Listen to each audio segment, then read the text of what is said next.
नमस्कार मैत्रिणींनो, चला करूया सुरुवात. काल सांगितल्याप्रमाणे अरे संसार संसार बोलूया. काढायचा टाइम आपल्यासाठी एक क्षण, स्वतःसाठी एक क्षण.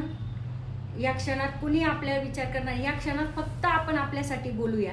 ना मुलं, ना घर, ना दार, ना नाती, ना घरातला संसार, ना टेन्शन. फक्त तुम्ही आणि मी. आपण बोलूया.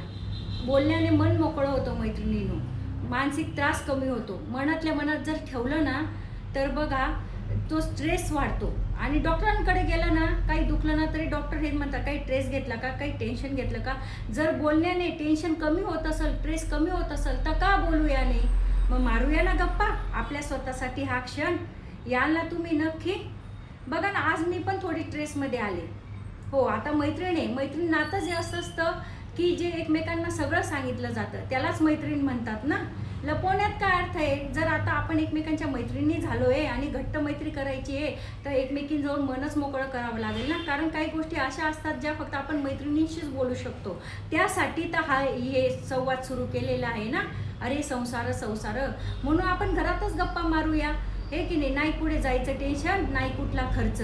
आणि घरातल्या घरात, कारण घराबद्दलच बोलायचं आहे ना, मनातल्या मनात एकमेकांशी, हे की नाही. मी पण आज थोडीशी स्ट्रेसमध्ये आले. सगळं करताना गेली, मुलगा मुलगी म्हटलं आई तुला कळतच नाही, आई तुला समजतच नाही. खरंच का हो, आपल्याला समजत नाही. एवढी 25-30 वर्ष काढली, मुलांना लहानचं मोठं केली, एवढं संसारात उभं राहिलो, सगळं जिथल्या तिथं केलं. आणि मुलं येतात आणि म्हणतात आई तुला काही कळत नाही, मम्मी तुला काही समजत नाही, हे तू असं नाही, हे तसं करायला हवं होतं, हे असं नाही, हे असं करायला हवं, तू तसं नाही, तू असं बोलायला हवं होतं. आणि खरं सांगू का, मुलं मोठी झाली ना तर मित्रमैत्रिणींमध्ये आपल्याला न्यायला, त्यांची ओळख करून द्यायला लाज वाटते. आजच मुलगा मुलगी म्हटले ना आई तू नको येऊ, का गं म्हटलं नको, तुझं कसं साडी वगैरे वेगळं, मग काय काय करायचं.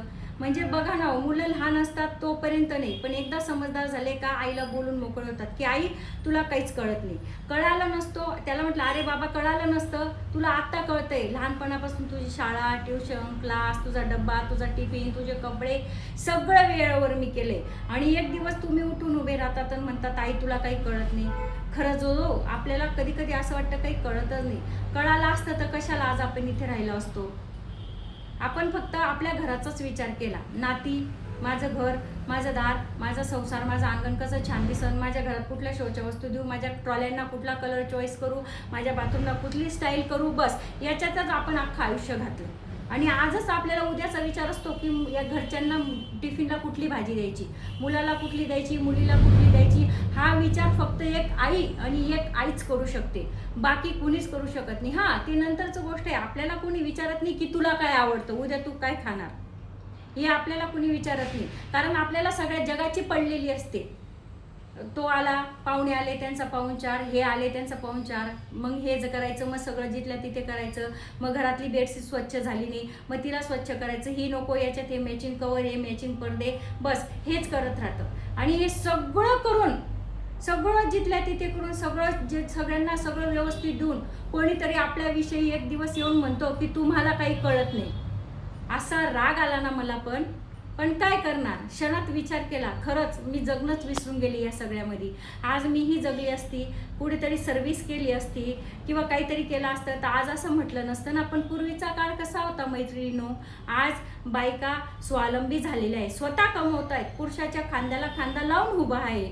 पण तरी पण काही ठिकाणी बायकांना आजही म्हटलं जातं तुला काही कळत नाही. चार भिंतीच्या आड चूल आणि मूल. आता कुठपर्यंत चालणार हे. आपण म्हणतो आपण 21व्या शतकात वाटचाल करतोय, पण खरं सांगू का, काही ठिकाणी बघण्यात आलंय अजूनही 21व्या शतक काही घरात सुरू झालेलं नाही. अजूनही ते 16व्या-17व्या शतकात आहे. बस तुझी मर्यादा फक्त चूल आणि मूल, घर आणि दार. तुला हे जमणारच नाही, तुला हे कळणारच नाही. आताच मी मुलांना म्हटले आपण यूट्यूब चॅनल उघडूया, तर मुलं म्हटली, घरची म्हटली अगं पहिले अगोदर घरातलं तर पुरं कर. बघा किती कमी लेखलं जातं. घरातलं तर पुरं कर, म्हणजे आपण आता घरातलं पुरं करूनच करतोय ना.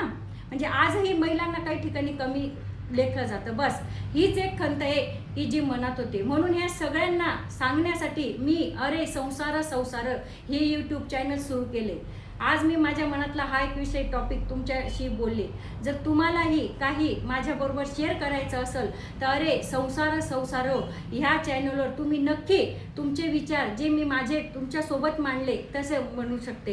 कारण मुलं नेहमी म्हणतात आई कुठे काय करते, आई कुठे काय करते. खरं बघायला गेलं तर आईच सगळं काही करते, हे की नाही. म्हणून तर देवानी म्हटली ना, स्वामी तिन्ही जगाचा आई विना भिकारी. थोडंसं आई कुठे गेली तर कुठलंही जगातलं घर चालू शकत नाही, कुठलंही चालू शकत नाही. आईपासून सुरुवात आहे, आईपर्यंत अंत आहे. बघा, बहुतेक महिनाबाईंच्या मनात हीच खंत आली असेल की एवढं सगळं करून आज आपल्याला कोणी किंमत देत नाही. म्हणून बहुतेक महिनाबाई चौधरींची एक कविता मला आज आठवते, जी मला शाळेत होती, कदाचित तुम्हाला पण शाळेत असेल, कवयित्री महिनाबाई चौधरीची. अरे संसार आधी हाताला चटके मग मिळते भाकर. बरोबर आहे ना. संसारात आधी चटकेच खावे लागलेले, चटके मिळाले आणि मग भाकर मिळते. आणि ती भाकरी टाकत ते चटके सहन करत कधी 40, 50, 30 ओलांडली जाते ही आपल्याला कळत नाही. आज सहज आरशात डोकावून बघितलं, केस पांढरे झालेले होते, चेहऱ्याखाली काळं आलेलं होतं, सुरकुत्या पडलेल्या होत्या आणि मनात वाटलं अरे मी आता अशी दिसते. कारण स्वतःकडे बघायला वेळच मिळाला नाही ना कधी. कारण हा संसार, मग बस खराच तर हा संसार आहे ना. म्हणून तर म्हटलेलं आहे ना, अरे संसार हे की नाही. जसा तव्या चुल्यावर आधी हाताला चटके मग मिळते भाकर. आणि आपल्या स्त्रियांच्या जीवनात ही काही सांगायची गोष्ट आहे. प्रत्येकीची कहाणी वेगवेगळी मैत्रिणींनो. जशी माझी कहाणी मी तुमच्यासमोर मांडली तशी तुमचीही कहाणी असेल ना. असं कोणी बिगर कहाणीचं नाही. जर तुम्हाला तुमची कहाणी माझ्यापर्यंत पोचवायची असेल तर अरे संसार या यूट्यूब चॅनलवर नक्की शेअर करा. जसं मी तुमच्यासमोर मांडलं तसं मीही तुमचं ऐकून घेईल. आणि तुम्हाला जर तुमची व्यथा मांडायची असेल तर तुम्ही याच्यावर शेअर करा. मी माझ्याकडनं ही व्यथा तुमची जगासमोर नक्की मांडल, ज्याच्याने तुमचं आमचं मन हलकं होईल. आणि हलकं झालं तरच आपण फ्री होऊ. नाही तर मनात दाटून कितीक दाटणार, त्याचा स्फोट होतो. मोकळं व्हा मैत्रिणींनो.